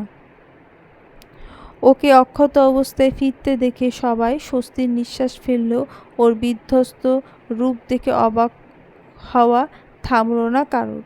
সবার কৌতূহলী প্রশ্ন আর উদ্বেগকে উপেক্ষা করে নিজানা সোজা নিজের ঘরের দিকে পা বাড়ালো। কারোর কোনো কথায় উত্তর দিল না। সিঁড়ি দিয়ে ওঠায় সময় মাঝপথে কলরবের সাথে ওর দেখা হলো। দুজনের চোখাচোখি হলেও কোনো বাক্য বিনিময় হলো না। কেবল একজোড়া শীতল চাহনি বিনিময় হলো। কলরব হয়তো কিছু একটা বলতে চেয়েছিল, কিংবা অপরাধবোধ থেকে নিজানার পেছন পেছন ওর ঘর পর্যন্ত গেল। কিন্তু কলরব কিছু বুঝে ওঠার আগেই নিজানা সশব্দে দরজা বন্ধ করে দিল। সেই বন্ধ দরজার ওপাশে পড়ে রইল কলরবের অপ্রকাশিত শব্দ আর নিজানার এক বুক চাপা অভিমান। দুপুরের পরপরই বৃষ্টির তাণ্ডব থেমেছে। ধুয়ে যাওয়া নীল আকাশে এখন কড়কড়ে রোদের ঝিলিক। দেখে বোঝার উপায় নেই যে কিছুক্ষণ আগে এখানে প্রকৃতির উগ্রতা ফুটে উঠেছিল। সন্ধ্যার নাস্তা তৈরি শুরু করতে নবনী রান্নাঘরে প্রবেশ করল। সেখানে মিলু আর মৌনিতা আগে থেকেই কাজে ব্যস্ত। মৌনিতার গম্ভীর মুখবয়ব দেখে নবনী সহজেই আঁচ করতে পারল যে আবহাওয়া শান্ত হলেও রান্নাঘরের পরিবেশ বেশ গুমোট হয়ে আছে। আজকের মেনুতে কলিজার সিঙ্গাড়া আর নুডলস। নবনী এগিয়ে গিয়ে বলল, একটু দেরি হয়ে গেল, কিছু মনে করো না। আসলে দিয়েটা আজকাল কিছুতেই ঘুমোতে চায় না, ওকে সামলাতে সবসময় চলে যায়। মৌনিতা মেজাজ আগে থেকেই তিরিক্ষি হয়েছিল। নবনীর রান্নাঘরের কাজে এমনিতে খুব একটা পটু নয়। তার উপর সবটুকু সময় সে মেয়ের পেছনেই ব্যয় করে। সংসারের বাকি কাজের চাপ মৌমিতার উপরেই এসে পড়ে। তারও তো দুটো সন্তান আছে, কই সে তো ঠিকই সব কিছু সামলে নেয়। মৌমিতা রুক্ষ কণ্ঠে বলল, সমস্যা নেই, মৌমিতা তো আছে। সব খাটাখাটুনি আর হাড়ভাঙা খাটুনি তো ওর ভাগ্যেই লেখা। বাকিরা যে যার মতো আয়েশ করতেই পারে। নবনীর হাসি মুখটা মুহূর্তেই ম্লান হয়ে গেল। মৌমিতা যে ক্ষুব্ধ হয়ে আছে তা সে জানত, তবুও এমন সোজাসাপটা কথা মনে গিয়ে বাঁধল। সে মনে প্রাণে চেষ্টা করে সব কিছু গুছিয়ে নিতে, কিন্তু এই বড় সংসারে চাকা ঘোরানো তার মতো মেয়ের জন্য বড্ড কঠিন হয়ে দাঁড়ায়। তবুও পরিস্থিতি শান্ত করতে সে মৌমিতার কথাটুকু মুখ বুজে হজম করে নিল। প্রসঙ্গ পাল্টানোর চেষ্টায় মিলুর দিকে তাকিয়ে বলল, মিলু আপা, তোমার ওই সমস্যাটার কি কোনো সমাধান হলো? মিলু মৃদু মাথা নেড়ে সায় দিয়ে কাজে তাড়া দিল। বড় ভাবি, তুমি বরং নুডলসগুলো প্লেটে বেড়ে ফেলো, নাস্তা দেওয়ার সময় হয়ে এলো। মৌমিতা এবার দ্বিগুণ অভিমান হলো। কড়া নাড়তে নাড়তে গলার স্বরে অভিমান ঢেলে বলল, বাহ, এখন কি আমার কথা উপেক্ষা করা শুরু করলে নবনী?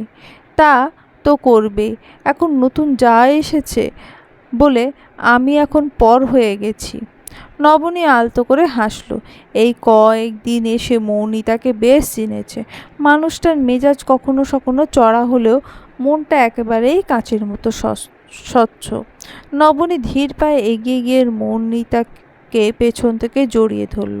মোলায়েম গলায় বলল, তোমাকে কি করে ভুলতে পারে? তোমার দরকার তো আমার সব সময় লাগে। তাছাড়া তুমিই তো বলো তুমি আমার জানো, আমার বড় বোন। তাহলে?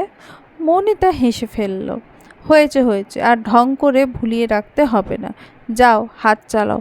সব কাজ কি আমি একাই করব? বাড়ির একজন তো সেই সকালে নাস্তা খেয়ে বের হলো, তারপর দুপুরে ফিরে ঘরে যে খিল দিল, আর বের হওয়ার নামগন্ধ নেই। তাকে তো আর কেউ কিচ্ছু বলবে না। নবনী আলতো করে মৌমিতাকে ছেড়ে দিয়ে নিজের কাজে মন দিল। সে বেশ বুঝতে পারছে মৌমিতা কার দিকে ইঙ্গিত করছে। এই বাড়িতে নিজানার আগমন এবং তাকে ঘিরে নিয়মের যে ব্যতিক্রম ঘটছে তা নিয়ে ভেতরে ভেতরে সবার মনে একটা অস্থিরতা দানা বাঁধছে। মৌমিতা এবার গলার স্বর কিছুটা নামিয়ে চাপা গলায় শুধালো, আচ্ছা নবনী, তোমার কি একটুও রাগ হচ্ছে না? খারাপ লাগছে না নিজের জন্য? নবনীর হাত দুটো ক্ষণিকের জন্য থমকে গেল। খারাপ যে লাগছে না তা তো নয়। গ্র্যাজুয়েশন শেষ করে নিজের একটা পরিচয় গড়ার স্বপ্ন তো তারও ছিল, কিন্তু সে যে এখন একটা বিরাট দায়িত্বে আবদ্ধে বন্দী। বিয়ের আগে সে এতটা মানসিক বিপর্যয়ের মধ্যে দিয়ে যাচ্ছিল যে নিজের কেরিয়ার বা পড়াশোনা নিয়ে ভাবার সুযোগই পায়নি। আর এই বাড়ির কঠিন নিয়মের কথা তো তার অজানা ছিল না। নবনী নিজেকে সামলে নিয়ে স্বাভাবিক গলায় বলল, তোমার কথা ভেবে খারাপ তো অবশ্যই লাগছে। মেয়েরা যে ভালোবাসার টানে কতটা আত্মত্যাগ করতে পারে তা তোমাকে না দেখলে বুঝতাম না। তোমার কি কখনো আফসোস হয় না? মৌমিতা একটু চুপ করে রইল, তারপর বলল, আফসোস হয় না, কারণ সিদ্ধান্তটা আমার ছিল। আর কাব্য আমাকে কখনো আফসোস করার সুযোগ দেয়নি। বিয়ের এত বছর পরও ও আমাকে আগলে রাখে, বড্ড ভালোবাসে। কিন্তু হুট করে আজ এই পুরনো নিয়ম ভাঙা দেখে খুব কষ্ট পেয়েছি। মনে হচ্ছে আমাদের ত্যাগগুলো যেন তুচ্ছ ছিল। নবনী শান্ত গলায় বলল, ছেড়ে দাও তো সব। এখন শুধু শুধু পুরনো ক্ষত খুঁচিয়ে মন খারাপ করে তো কোনো লাভ নেই। লাভ আছে নবনী, আমি চাই তুমি এই নিয়ে কথা বলো। আমার বেলায় তো সময় পার হয়ে গেছে, কিন্তু তুমি কেন এই সুযোগ হারাবে? তুমি বড় ভাইয়ের সাথে কথা বলো। তুমি কেন এই বৈষম্যের মুখ বুজে মেনে নেবে? নবনী শুধু নিঃশব্দে মাথা নাড়ল। মৌমিতা নাছোড়বান্দার মতো আবারও বলল, শুধু মাথা নাড়লে হবে না নবনী, নিজের অধিকারটা বুঝে নিতে শেখো। তাদের আলোচনার মাঝে নবনীর ফোনটা বেজে ওঠায় কথায় ছেদ পড়ল। রান্নাঘরের কোলাহল থেকে একটু সরে গিয়ে ফোনটা কানে নিতে ওপাশ থেকে অসীমের পরিচিত কণ্ঠস্বর ভেসে এলো, নবনী বলছো? নবনীর নিজের কানকে বিশ্বাস হচ্ছিল না। ফোনের ওপাশে অসীমের কণ্ঠস্বর নিশ্চিত হতেই তার ধমনীতে রাগের তীব্র স্রোত বয়ে গেল। মুহূর্তের জন্য তার হিতাহিত জ্ঞান লোপ পাওয়ার উপক্রম হলেও রান্নাঘরের মৌনিতাদের উপস্থিতি সে নিজেকে প্রাণপণ সংবরণ করল। দাঁতে দাঁত চেপে অত্যন্ত নিচু অথচ তীক্ষ্ণ স্বরে বলল, কোন সাহসে তুমি আমাকে ফোন করেছ? কি চাই? হ্যাঁ, তোমার স্পর্ধা দেখে আমি অবাক হচ্ছি। ওপাশ থেকে অসীমের তরিণীত কণ্ঠস্বর ভেসে হলো, আগে আমার পুরো কথাটা শোনো নবনী। তোমার সাথে প্রেমালাপ করার জন্য ফোন করিনি। ওষুধের 3 নম্বর গোডাউনে আগুন লেগেছে। বড় সাহেবকে বারবার কল দিচ্ছি কিন্তু তিনি ফোন ধরছেন না। আর সবচেয়ে বড় কথা হলো দিব্য তালুকদার, সে তোমার প্রিয় স্বামী, এখন ওই জ্বলন্ত গোডাউনের ভেতর আটকা পড়ে আছে। আরশাদ তালুকদারকে খবরটা জানিয়ে দাও। অসীমের শেষ কথাগুলো নবনীর কানে যেন বজ্রপাতের মতো আছড়ে পড়ল। চোখের সামনে পুরো পৃথিবীটা এক নিমেষে দুলে উঠল তার। হাতের মুঠো শিথিল হয়ে ফোনটা সশব্দে মেঝের ওপর আছড়ে পড়ল।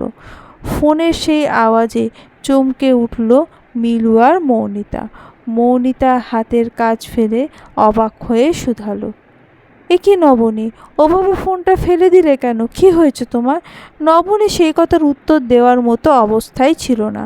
তার শ্রবণেন্দ্রিয় তখন অসীমের ওই একটা বাক্যে থমকে আছে। এক হাতে শাড়ির কুচি সামলে নিয়ে উন্মাদের মতো সে রান্নাঘর থেকে ছুটে বেরিয়ে এলো। মৌনিতা মুহূর্তকাল কিংকর্তব্য বিমূঢ় হয়ে দাঁড়িয়ে রইল। তারপর খারাপ কিছু একটা আঁচ করে নবনীর পিছু নিল। নবনী হন্তদন্ত হয়ে আরশাদ তালুকদারের ঘরে গিয়ে ঢুকল। তিনি তখন দুপুরের ভাত ঘুমে আচ্ছন্ন ছিলেন। পাশে অলেখা জেগে থাকলেও নবনীকে এমন বিধ্বস্ত আর পাংশু মুখে ঘরে ঢুকতে দেখে তিনি ভীষণ ঘাবড়ে গেলেন। নবনী কোনো মতে সবটুকু বলতে ঘরে যেন আকাশ ভেঙে পড়ল। অলেখা হাউ মাউ করে কেঁদে উঠলেন। আরশাদ তালুকদার বিদ্যুৎ বেগে বিছানা ছাড়লেন। মুহূর্তের মধ্যে কলরব আর কায়েবকে ডেকে জড়ো করলেন তিনি। বাড়িতে এক হাহাকারময় শোরগোল পড়ে গেল। তড়িঘড়ি করে সবাই গাড়ির দিকে ছুটছে, কিন্তু নবনীর অবাধ্য মন কিছুতেই স্থির হতে পারছে না।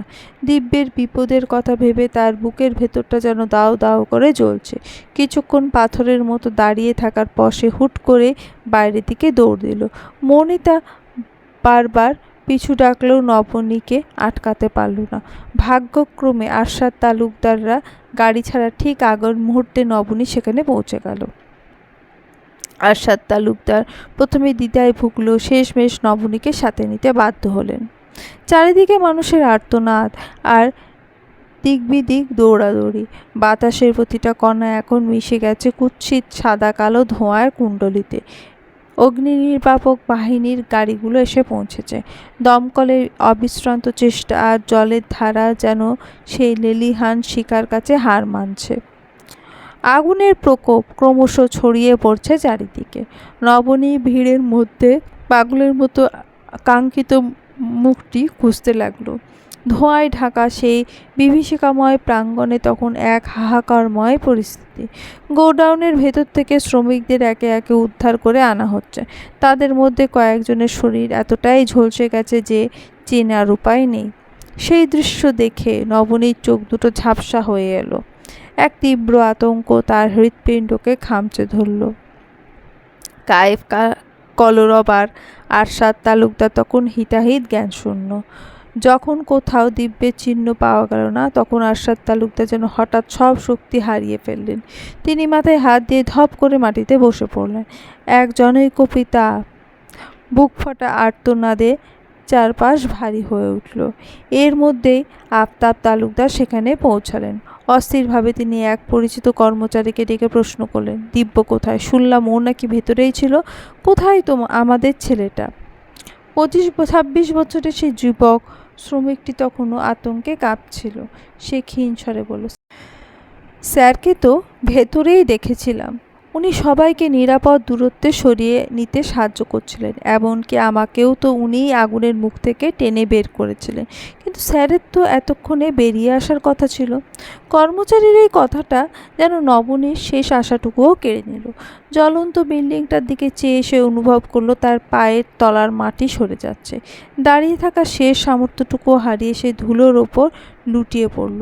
আরশাদ তালুকদার উত্তেজিত হয়ে সেই যুবকের কলার চেপে ধরলেন, চিৎকার করে বললেন, বেরিয়ে আসার কথা ছিল তো, বেরিয়ে এলো না কেন? কিভাবে তুই ওকে আগুনের মধ্যে একা ফেলে এলি? কেন আমার ছেলেটাকে ভেতরে রেখে আসলি? আফতাব ভাই, আমার ছেলেটা। উন্মত্ত আগুনের শিখা তখন আকাশ স্পর্শ করার চেষ্টা করছে। বাইরে এক বাবা তার সন্তানের জন্য, আর এক স্ত্রী তার স্বামীর জন্য। ভাইয়ের অপেক্ষায় অস্থির হয়ে উঠল। আফতাব তালুকদার নিজের শোক চেপে ভাইকে সান্ত্বনা দেওয়ার বৃথা চেষ্টা চালিয়ে যাচ্ছে। সময় যেন আজ থমকে গেছে। প্রতিটা সেকেন্ড কাটছে এক একটি যুগের মতো। প্রায় 15 মিনিট পর আগুনের লেলিহান শিখা নিয়ন্ত্রণে এলো। ধোঁয়ায় আচ্ছন্ন সেই ধ্বংসস্তূপের ভেতর থেকে ফায়ার সার্ভিসের কর্মীরা একে একে 4টি মৃতদেহকে বের করে আনলেন। দেহগুলো পুড়ে এতটাই বিকৃত হয়ে গেছে যে চেনার উপায় নেই। সেই বীভৎস দৃশ্য দেখে নবনীর মনে হলো তার চারপাশের জগৎটা দুলছে। বাতাসে পোড়া মাংস সেই উৎকট গন্ধ তার সমস্ত ইন্দ্রিয়কে অবশ করে দিল। উপস্থিত সবার মনেই তখন এক ভয়াবহ আশঙ্কা। এই 4 জনের মধ্যে কেউ কি তবে দিব্য? চারদিকে কান্নার রোল উঠল। নবনী তখন পাথর, তার কানে কোনো শব্দ পৌঁছাচ্ছে না, দৃষ্টি ঝাপসা। এমন সময় ভিড় ঠেলে ফায়ার সার্ভিসের 2 জন কর্মী একজনকে ধরে বের করে আনলেন। লোকটির মুখে অক্সিজেন মাস্ক লাগানো। নবনী তার ঝাপসা দৃষ্টি আড়ালেও চিনে ফেলল সেই চিরচেনা অবয়ব। আশপাশ থেকে তখন সমস্বরে শুকরিয়ার ধ্বনি ভেসে আসছে। নবনী যেন অলৌকিকভাবে শক্তি ফিরে পেল। সে টলমল পায়ে উঠে দাঁড়িয়ে বড় বড় পা ফেলে দিব্যের সামনে গিয়ে থামল। দিব্য তখন ক্লান্ত বিধ্বস্ত। নবনীকে এই অবস্থায় সামনে দেখে সে চরম বিস্মিত হলো। সেই ইশারায় ফায়ার সার্ভিসের কর্মীদের সরে যেতে বলল। তাদের সরতে দেরি। নবনীর সমস্ত শক্তি দিয়ে দিব্যের বুকে ঝাঁপিয়ে পড়তে দেরি হলো না। দিব্য আগলে নিল ওকে। ফায়ার সার্ভিসের একজন কর্মকর্তা পাশ থেকে বললেন, উনি একটুর জন্য প্রাণে বেঁচে গিয়েছেন। ভেতরে আর কেউ আছে কি না আমরা দেখছি। দিব্য মূর্তির মতো দাঁড়িয়ে রইল। তার সামনে বাবা, চাচা, কায়েব, কলরব সবাই দাঁড়িয়ে। দিব্যকে জীবিত দেখে তাদের চোখে মুখে স্বস্তির ছায়া নেমে এলো। কেউ কেউ বাকিদের খোঁজ নিতে দ্রুত অন্যদিকে ছুটে গেল। কিন্তু নবনী তখনও দিব্যকে জাপটে ধরে আছে। তার পাগলের মতো কান্নায় দিব্যের শার্ট ভিজে একাকার। দিব্য ভীষণ ঘাবড়ে গেল। নবনীকে একদমই আশা করেনি। পরিস্থিতি এখন অনুকূল হলেও বড়দের সামনে নবনীর এই বাঁধ ভাঙা আবেগ তাকে কিছুটা অপ্রস্তুত করে দিল। দিব্য অত্যন্ত কোমল স্বরে ডাকল, নবনী, নবনী শান্ত হও, আমি ঠিক আছি, আই অ্যাম ফাইন। আগুন চারপাশ থেকে ঘিরে ধরেছিল। দিব্য বের হওয়ার সব পথ রুদ্ধ হয়ে গেছিল। নিরুপায় হয়ে সে সিঁড়ি বেয়ে দোতলার একেবারে শেষ প্রান্তে চলে যায়। ভাগ্যক্রমে ফায়ার সার্ভিসের তৎপরতায় আগুন সেখানে পৌঁছাতে পারেনি। নবনী এবার দিব্যের বুক থেকে মাথা তুলে তার মুখের দিকে তাকালো। কাঁপা কাঁপা 2 হাতে দিব্যের মুখটা আগলে ধরে সে আবারও ডুকরে কেঁদে উঠল। নবনীর এই রূপ দেখে দিব্য প্রচণ্ড অবাক হলো। তার যেন আজ অবাক হওয়ার পালা। নবনী কম্পিত গলায় বলতে লাগলো, আপনি সত্যিই ঠিক আছেন তো? আমি ভেবেছিলাম আপনি কেন সবার আগে বের হননি? হ্যাঁ, কেন অন্যদের বাঁচাতে নিজেকে এভাবে বিপদে ফেললেন? সব সময় কেন এত বেশি বোঝেন? নবনীর আর্তনাদে শুধু ভয় ছিল না, একটা প্রবল অধিকার বোধ মিশে ছিল, যা হয়তো এতদিন নবনী নিজেও ঠিকঠাক বুঝে উঠতে পারেনি। নবনীর কান্নার বেগ যেন থামতে চাইছে না। দিব্য তার কম্পিত হাতের ওপর নিজের হাত রেখে শান্ত স্বরে বলল, তুমি এখানে কি করছো নবনী? বললাম তো আমি ঠিক আছি। এই তো দেখো, আমার কিচ্ছু হয়নি। Just look at me. তুমি তো আমার দিকে তাকাচ্ছই না। নবনী এক হাতে চোখের পানি মুছে ঝাপসা চোখে তাকালো। প্রথমবার কোনো সংকোচ ছাড়া দিব্য তালুকদারের দিকে চোখে চোখ রাখল। দিব্যের সারা মুখে কালচে ছায়ের দাগ লেগে আছে, কপাল আর মুখ জুড়ে বিন্দু বিন্দু ঘাম। পরনের কোটটা কোথাও হারিয়ে গেছে, শার্ট এখন ধুলো আর কালিতে বিবর্ণ। নবনী উন্মাদের মতো নিজের শাড়ির আঁচল দিয়ে তড়িঘড়ি করে দিব্যের মুখ মুছে দিতে লাগলো। ওর প্রতিটা নড়াচড়ায় এক চরম দিশেহারা ভাব, আঙুলগুলো থরথর করে কাঁপছে। দিব্য অনুভব করলো নবনী স্বাভাবিক অবস্থায় নেই। সে আলতো করে নবনীর হাত দুটো নিজের হাতের মুঠোয় নিয়ে থামিয়ে দিল। রিল্যাক্স নবনী, শান্ত হও। দেখো, সব ঠিক আছে। কিন্তু সব ঠিক আছে শব্দ দুটো নবনীর কানে যেন তপ্ত সীসার মতো বিঁধল। সে চিৎকার করে উঠল, কি ঠিক আছে? আপনি কি জানেন আমার কেমন লাগছিল? ওই পোড়া বীভৎস লাশগুলো যখন ওরা বের করে আনছিল, আমার মনে হচ্ছিল দম আটকে এখনই মারা যাব। ওরা তো বলল আর একটু হলে আপনাকে পেতাম না। আপনি কি বুঝতে পারছেন না? আমার মনে হচ্ছে আমি আমি আর বাঁচতে পারতাম না। আমি কথাগুলো বলতে বলতে নবনীর কণ্ঠস্বর বুঝে এলো। হুট করে তার চারপাশের পৃথিবীটা বন বন করে ঘুরতে শুরু করলো। চোখের সামনে ঘনিয়ে এলো নিকষ কালো অন্ধকার। আর কিছু উচ্চারণ করার আগেই সে এলিয়ে পড়ল। দিব্য চট করে তাকে নিজের বাহু ডোরে জাপটে ধরল। কয়েকবার ব্যাকুল হয়ে নাম ধরে ডাকলো সে, কিন্তু নবনীর কোনো সাড়া নেই। ভয়াবহ মানসিক আঘাত আর আতঙ্কে তার জ্ঞান হারিয়েছে। দিব্য আর এক মুহূর্ত দেরি না করে অবশ নবনীকে পাঁজাকোলে করে তুলে নিল।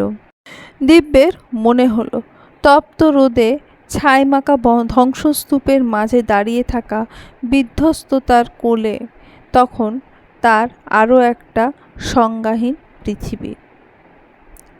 চলবে।